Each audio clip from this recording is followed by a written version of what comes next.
ঘুম থেকে উঠে ফ্রেশ হয়ে চলে গিয়েছিলাম চায়নার সবচেয়ে পুরানো স্ট্রিট দেখতে, আর যেটার নাম হচ্ছে বেইজিং স্ট্রিট। এটার বাহিরটা দেখতে এমন, আর বাহিরে অনেকগুলো স্টল রয়েছে যেখানে একটু রিজনেবল প্রাইসে অনেক প্রোডাক্ট পাওয়া যায়। তবে চায়নায় গিয়ে আমার যেই ভুলটা ভেঙেছিল সেটা হচ্ছে বাংলাদেশে যখনই আনুষে কিছু কিনতে চাচ্ছিল তখন আমি বলতাম বাবা তোমাকে চায়নায় থেকে কিনে দিব, সেখানে দাম অনেক কম, কিন্তু মোটেই তাই না। যাই হোক, আমরা একটা চায়নায় স্বর্ণের দোকানে চলে এসেছিলাম, আর চায়নার গোল্ড ডিজাইনগুলো কেমন সেটা আজকে আপনাদেরকে এই ব্লগে দেখাবো। তো এখানে একটা দোকানের আমি সামনে আছি, আর দেখতে পাচ্ছেন তাদের গোল্ডের ডিজাইনগুলো। তবে চায়নার গোল্ডের ডিজাইনগুলো মোটেই এশিয়ান প্যাটার্নের না, তাদের এখানে সব মূর্তি পিক এইসব দিয়ে বেশিরভাগ ডিজাইন করা।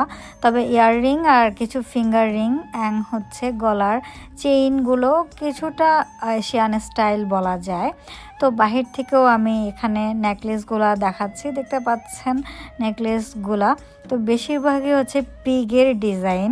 আর সবচেয়ে যেটা মেইন চায়নার গোল্ডের আকর্ষণ সেটা হচ্ছে চায়নাতে কোনো 21, 18 কিংবা 22 ক্যারেটের গোল্ড নেই, সব হচ্ছে 24 ক্যারেট গোল্ড।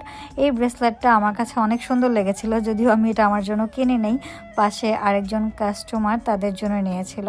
তো এসেছিলাম চুড়ি দেখতে, দেখতে পাচ্ছেন চুড়িগুলা কেমন, একদমই বিচ্ছিরি একটা ডিজাইন। যাই হোক, এটা অনেকের কাছেই মানে অনেকের কি তাদের কাছে হয়তো এগুলো অনেক সুন্দর ডিজাইন, বাট আমার চোখে এগুলো মোটেই দেখতে ভালো লাগে নাই। বিশাল বড় একটা পিক ডিজাইনের নেকলেস দেখতে পাচ্ছেন।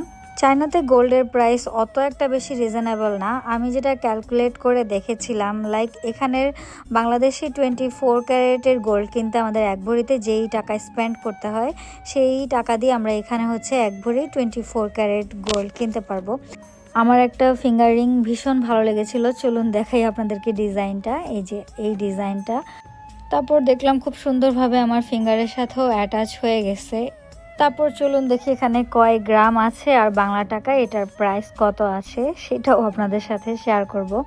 তো এখানে হচ্ছে তারা আমাকে ডিটেলস বলছিল, আর শুধু গোল্ড প্রাইসটাই আমি তাদেরকে দেখাতে বলেছিলাম।